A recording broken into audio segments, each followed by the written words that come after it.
দারাজ থেকে একটি SX9 মাইক্রোফোনের অর্ডার করেছিলাম। দেখি মাইক্রোফোনটা কেমন, সাথেই থাকবেন।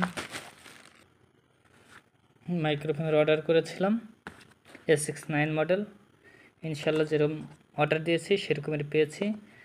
এই তিনটা দেখতেই পাচ্ছেন, আমরা ফেসবুকে যেরকম দেখি সেরকমই পেয়েছি।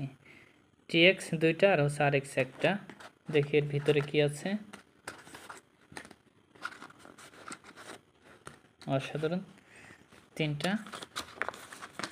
আর এর ভিতরে আছে যেগুলো দেখাইছিল সেগুলোই পেয়েছি। ইনশাল্লাহ রিভিউ দেব। আপনারা যারা ভিডিও কন্টেন্ট তৈরি করেন অথবা ইউটিউবে কাজ করেন তারা এরকমের SX9 এর মডেলের একটা মাইক্রোফোন নিতে পারেন। তো সবাই ভালো থাকবেন।